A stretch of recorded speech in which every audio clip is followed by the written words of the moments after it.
Good evening everyone.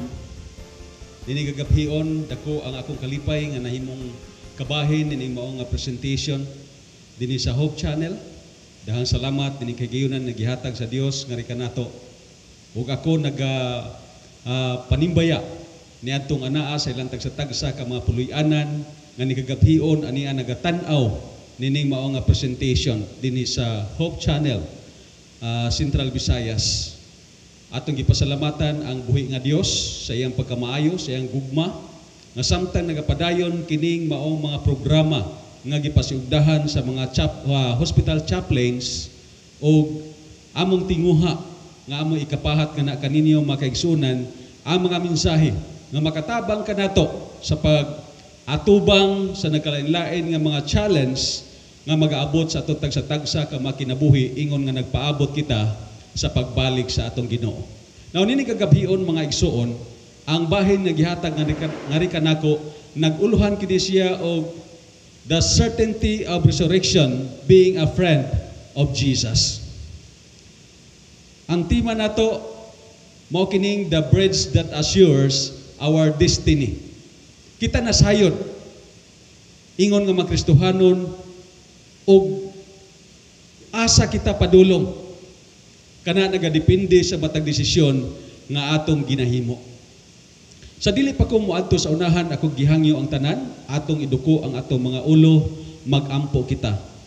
Our dear God and loving Father in heaven, this evening, dear Lord, we are happy indeed that you have given us this opportunity to have this worship.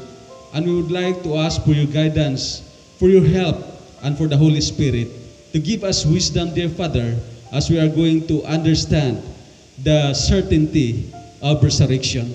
Thank you, loving Father, for hearing and answering our prayer. This we ask in Jesus' name. Amen. Mga kaigsonan, ingon nga chaplain sa Adventist Hospital Cebu. Usa sa mga pinakalisod nga trabaho nga akong ginaatubang, mao kining paghatag og comfort ni adtong mga kaliwatan sa mga masakiton nga bawian sa ilang kinabuhi samtang naa sila diha sa tambalanan. Kini nagapakita sa ilang pagkaandam o sa pagkadili andam kung giunsa nila pagsabot ang kahimtang sa mga minatay o giunsa sab nila pagsabot ang katinuan o ang kasiguruhan sa pagkabanhaw. Now nining mao nga presentation, I would like to bring your hearts and your mind to the most fearful and heartbreaking event in the life of a person when death claimed its victims and how Jesus Christ addressed the problem of sickness and death of His friends. Ano na ba kamoy iro diha sa inyong puloy-anan?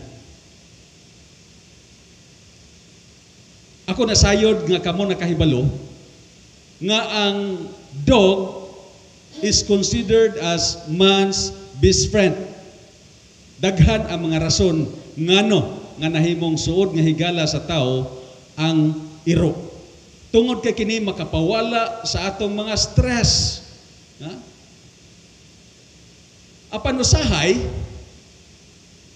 tungod kay ang mga iro karon ilabi na og maayo og mga kalidad, maayo og rasa, dili kalikayan nga kini sila magkasakit o kinahanglan nga dadon pa nimo ngadto sa vet aron nga ipatan-aw kung unsa ang ilang problema. But in totality, ang iro makahimo sa paghatag og kahimuot kalipay kay kini makakuha sa atensyon sa matag sakop sa mga membro sa panimalay. Dili na lang nato balihon kung pila ang atong gastos sa pagkaon ini, sa vitamins, sa shampoo, sa vaccine, pagpag-grooming, ug ang panahon nga gikinahanglan atong igugol aron nga ato sila nga ikadula-dula. Apan, never mind the expenses that according to the sprucepets.com, moabot kini siya og $1,500 to $9,900 per year. Tiaw mo na, ingon ana kadako ang atong gastuhon tungod kay atong nahimong pinangga kining atong best friend nga mao ang iro nga anaa sa puloy-anan. But the point that I'm going to emphasize is the feelings of the owner when the dog will die. Pinangga na kay nimo ang iro. Nindot kayo ang inyong dula-dula, daghan kay mong memories. Apan sa kalit lang ang iro nagmasakit, nga bisan og gidala pa nimo ngadto sa vet, apan nabugtuan gihapon sa kinabuhi. And I know pipila ka mga tao ang akong nailhan nga tungod sa ilang gugma ngadto sa ilang best friend nga mao ang iro, naguol, nanglak sa kwarto, nagtiyabaw, naghilak, o ang uban pa kanila ni file gyud og vacation leave tungod kay nadugayan sila pag-get over sa kahimtang o sa sitwasyon nga namatay ang ilang pinalangga nga iro. Sa balaang kasulatan, ang James 2 verse 23 nag-ingon, Abraham believed God, and it was counted to him as righteousness, and he was called a friend of God. Buti pasabot mga higala magigsunan, ang Dios dunay higala. O kining maong higala ginganlan og Abraham sa Old Testament. In the New Testament, ang atong Ginoo naagpod siya gitawag og mga higala.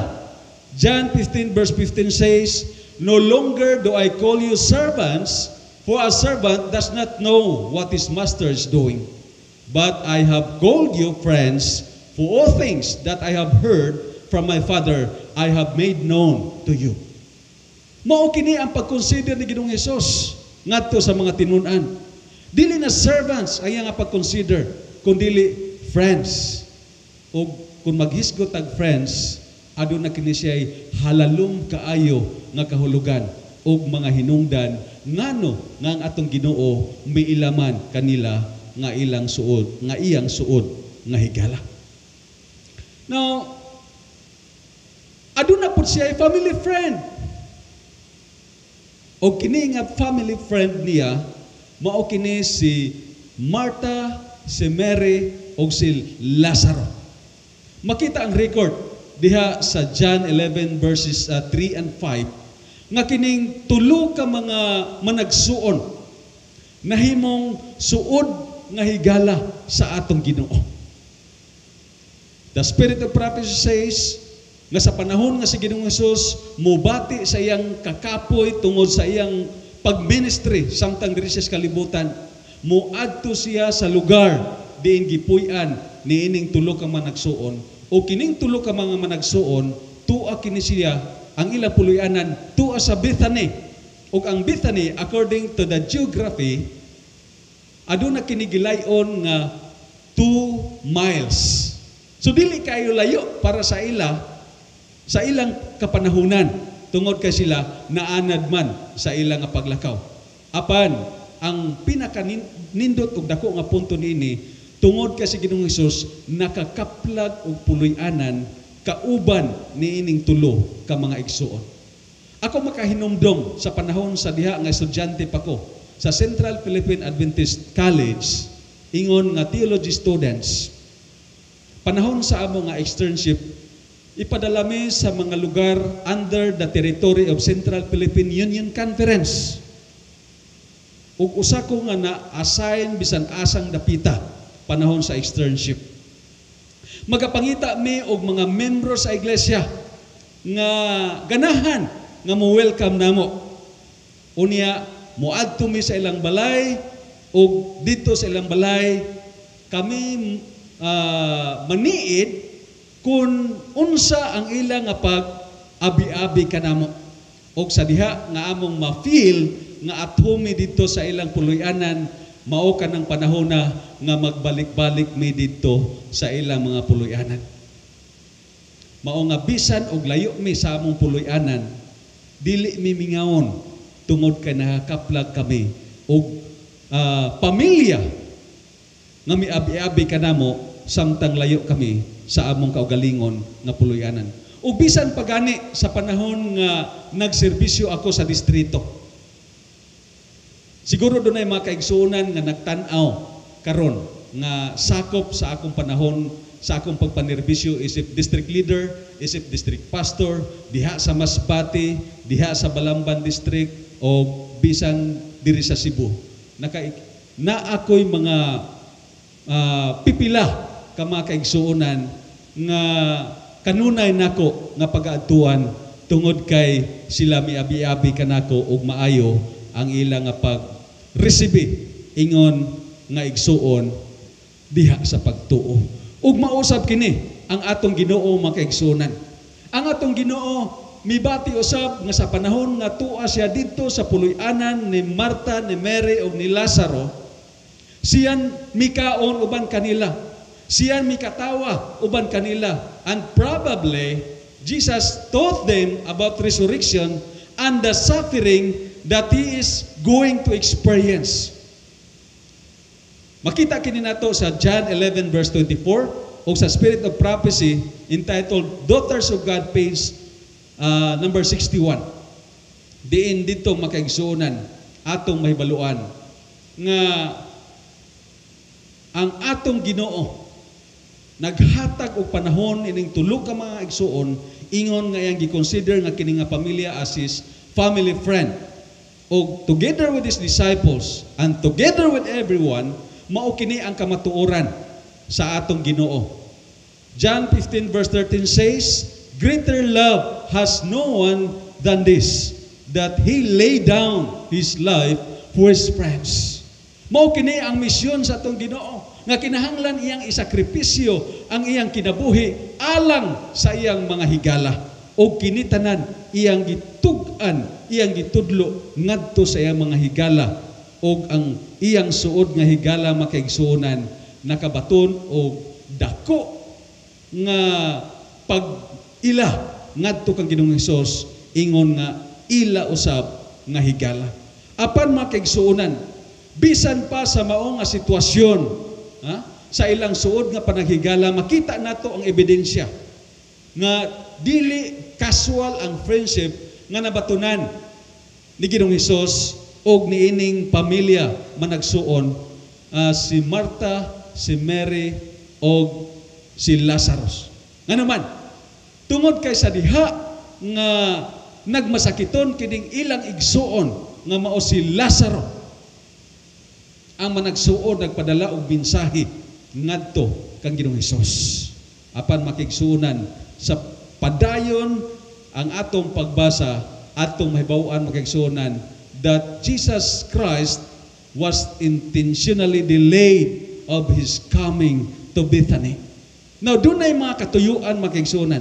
In John 11 verses 1 to 16, mabasa nato ang duha ka mga dagkong hinungdan ngano nga gitugutan sa Ginoo nga mamatay si Lazaro. The illness does not lead to death. It is for the glory of God, so that the Son of God may be glorified through it. And Lazarus has died, and for your sake I am glad that I was not there, so that you may believe. That let us go to him. So doon ay duha ka mga rason mga kaigsuonan.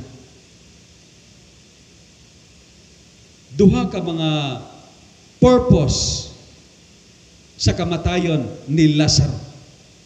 Ngano nga si Ginoong Hesus bisan og ang verse 3, John 11 verse 3 nag-ingon nga si Lazaro hinigugma sa atong Ginoo, og sa verse 5 si Marta ug si Mary gihigugma usab sa atong Ginoo, apan ang atong Ginoo wa magdali sa iyang kaugalingon pag-adto didto sa ilang puloy-anan aron ayohon si Lazaro.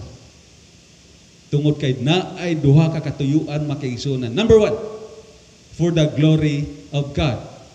And the second one, for the disciples to believe. For the disciples to believe. Now, atong sugdon makaigsuonan ang unang rason. For God's glory. Now, sa unsa nga paagi nga mahimong ala kini sa kahimayaan sa Ginoo nga namatay ang suod nga higala sa Ginoo. dunay duha ka mga leksyon usab mga kaigsuonan nga ato kinahanglan nga mabatunan. Number 1, it is for the glory of God that even the friend of Jesus gets sick and died. Ang expectation sa mga managsuon, si Marta, si Maria, mga igsunan, nga unta ang Ginoo sa diha nga nakahibalo nga ang ilang igsunan masakiton, muadto dito aron ayuhon si Lazaro. Apan atong tan-awon mga igsunan ang naa sa bersikulo 21 o sa bersikulo 32 nga nagkaparihas ang statement ni Marta o ni Mary. Unsa ang ilang giingon? Ingon diha nga, if you had been here, then our brother Lazarus would have not died. Kung naa pa lang ka Ginoo, ang among igsuon nga si Lazaro, dili unta mamatay. Mao kana ang ilang expectation nga naman. Tungod kay kini managsuon, nakakita sila sa panahon nga si Ginoong Hesus mangayo sa mga masakiton nga bisan pa katong mga grabe o mga balatian, mahimo pagayod ni Ginoong Hesus sa pag-ayo. And that was their expectation, dear brothers and sisters, nga ang atong Ginoo muayo. But sickness enters homes even where God is honored and loved. It is permitted because it affords an opportunity and platform for His delivering help. Ato hinumduman nga it is for the glory of God. No? And whatever circumstances may come to the members of the house of God, even his friends, experience sickness, then that would be the time that we can give glory to God. So according to the sayings here, entrust your situation to God, then ask God to use your circumstances for His honor and glory. Now, if we consider Jesus as our friend, then we must entrust our situation to God and ask God to use our circumstances for His glory and honor. While I was a district leader, or a district pastor rather, I made an appeal to my church members. Ako moingon nila nga, kung sa buhi pa kamo, kung dili kamo makahimo sa pagmensahe sa pulong sa Dios, paningkamuti sa pagpanugon sa inyong mga minahal sa kinabuhi, nga inig kamatay ninyo, kinahanglan nga bilaran mo og mga duha ka semana aron himuon kini nga kahigayonan nga mawalihan ang inyong mga parente ug ang inyong mga silingan. So, kung sa buhi pa wala ta makahimos paghimaya sa Ginoo, pinagis pag-share sa kamatuoran ngadto sa atong mga parente ug sa atong mga silingan, dunay panahon sa atong kinabuhi nga di na kinahanglan imbitaron pa ang atong mga parente ug atong mga silingan nga automatic na lang sila nga motambong diha panahon sa bilar. Apan mga kaigsunan, ato pa bang hulaton kanang panahon na nga moabot nga wa na tay kinabuhi, usa pa nato himayaon ang Ginoo. Mas maayo siguro nga samtang buhi pa kita ato kanang pagahimuon. Now number 2, lesson. Jesus' plan is much better than what we have expected. When God seems to be doing nothing, He may be doing more than you could ever imagine. Tiyaw mo na. Ha? Kung kita na ay mas maayong plano, ang expectation ni Martha o ni Mary, lahi. Kaya ang ilang gusto, ang ilang igsuon, ma-restore ngadto sa maayong panglawas, gikan sa balatian niini. Ug nasayod ko makaigsuonan, kamong adunay mga minahal sa kinabuhi nga naas balatian ining panahon na karon. Mausab ka na ang inyong gibati. Mausab ka na ang inyong mga pag-ampo. Mausab ka na ang inyong mga tinguha. Nga ang inyong mga minahal sa kinabuhi, mamaayo gikan sa ilang balatian. Bisan og tigulang na ang inyong mga minahal sa kinabuhi. Bisan og ang uban, dugay nga nag-antos nga naglubog sa banig. Ang uban, dugay na sa ICU. Apan maulang gihapon ang inyong pag-ampo. Mga kaigsuonan, usahay ato pang hangyoon ang atong mga ministro. Sa ospital ato pang hangyoon ang mga chaplain nga ampo nga makalingkawas gikan or magpabilin nga buhi. Gusto man ta nga maayo. Ang atong pag-ampo nga kung kabubuton nimo Ginoo nga maayo ang among mga minahal sa kinabuhi, kung kabubuton mo Ginoo nga kini nga pasyente nga bisan sa iya mga pag-antos muhimo kag milagro diha kaniya, imong himuon nga mulagsik ang iyang lawas, then subiit mao kana apan kung sa kadaghan sa atong mga pag-ampo ang ginahimo, apan nagpadayon nga nag-antos ang inyong mga minahal sa kinabuhi, it would only prolong the agony. Nakatunan nako mga kaigsunan diha sa among klase sa CPE nga ang pinakamaayong buhaton sa chaplain sa panahon nga sama niini mao ang paghimo nga ang pasyente maandam siya alang sa iya nga journey, nga maandam siya sa pakig-atubang sa iyang nga magbubuhat, at the same time nga andamon ang mga paryente, mga minahal sa kinabuhi, ang ilang mga pagbati kay mosugot og sa dili ang tao ning kalibutan na dili gyud mo bato kun dili mo sangko gyud ngadto sa kamatayon. Arita sa ikaduha nga katuyuan makigsuonan sa kamatayon ni Lazaro. Ingon diha, for the disciples to believe. Ingon ni Ginoong Hesus sa John 11 verse 15, and I am glad for your sakes that I was not there, to the intent ye may believe. Sa tinguha nga kamo mutuo. Sa tinguha nga kamo mutuo. Now, ingon diri makigsuonan sa legionnaire.org. Ingon diri nga, to clear up any misunderstanding on the disciples' part, Jesus tells the disciples that Lazarus has died and that his death, while evil in itself, will be used to bring about good for the disciples.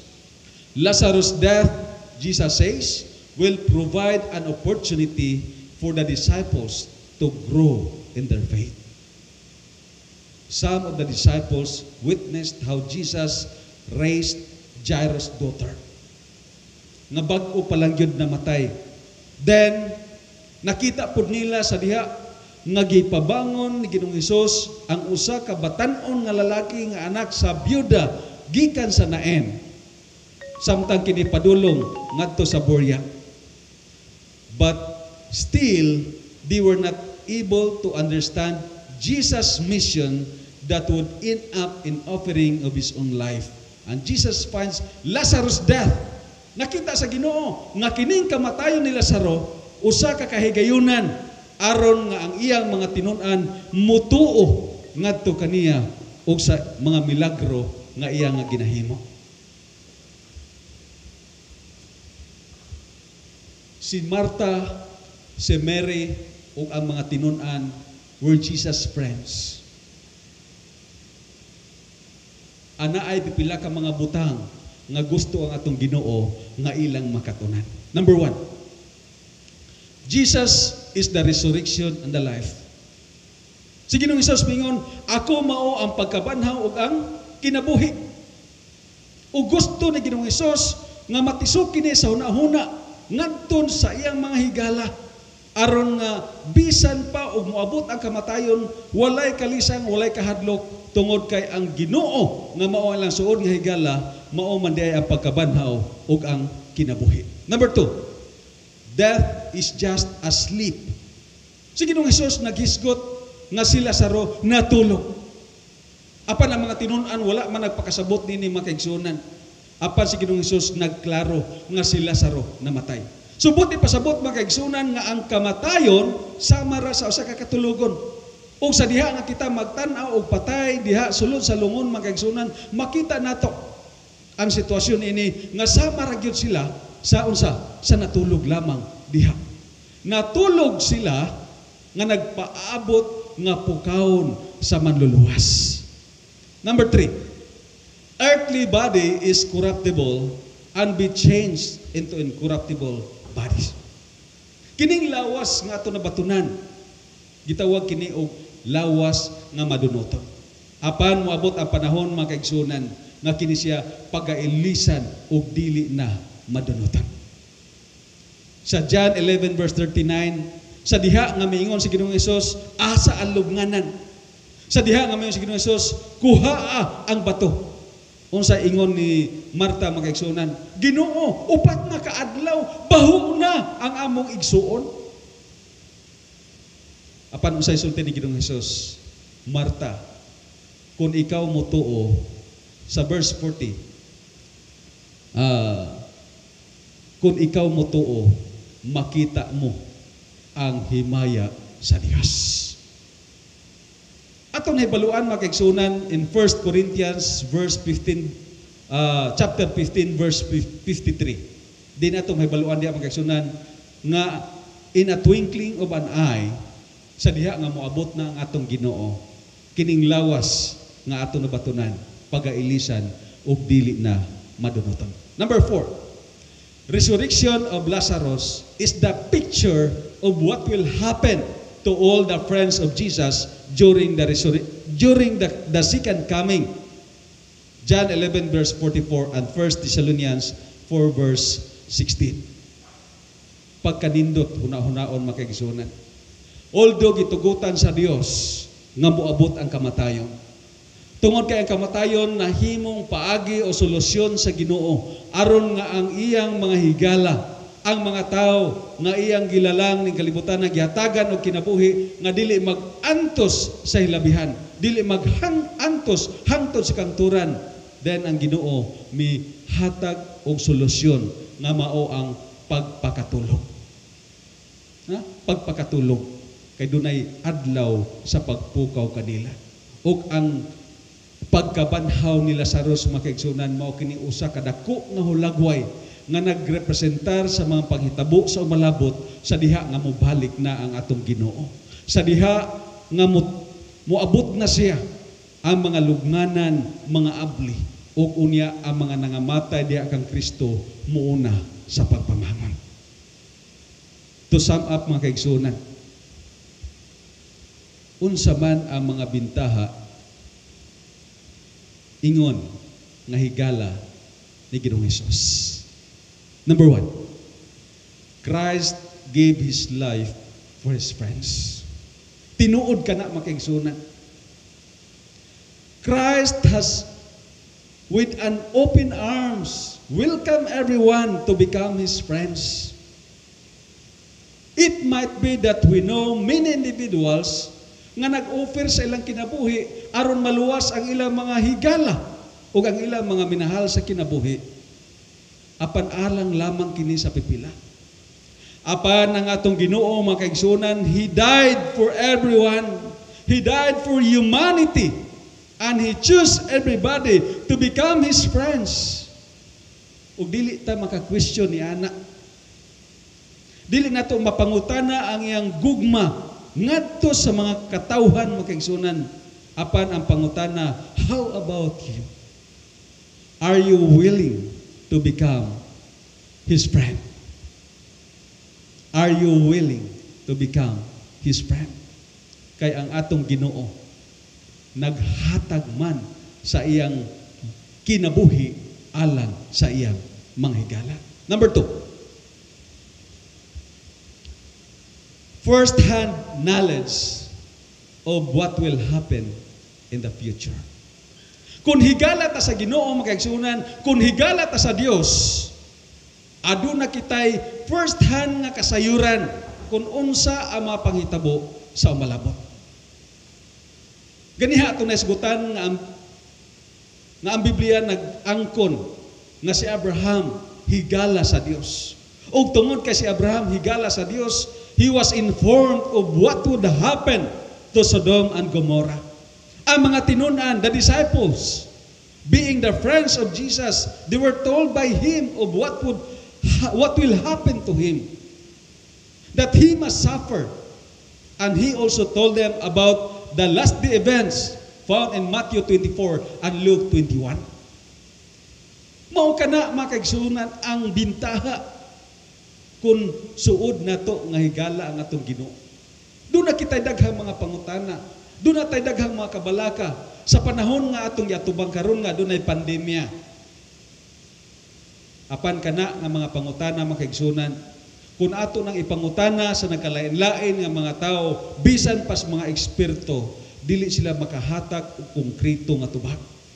Apan kung higala nato ang atong Ginoo, mangutana ta sa atong Ginoo, ang atong Ginoo magatubag kanato ug ingnon kita, basaha ang Biblia. Basaha ang Biblia. Kaya ang Biblia nagbaton sa pulong sa Ginoo. Number 3. The resurrection is certain for the friends of Jesus. Mga kaigsuonan, mao kini ang pinakanindot. Nasayod ta nga kining kinabuhi nga ato nabatunan temporaryo lamang.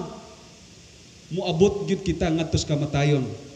Apan ang nakaayo ug nakabintaha kung higala nato si Ginoong Hesus, because the resurrection is certain.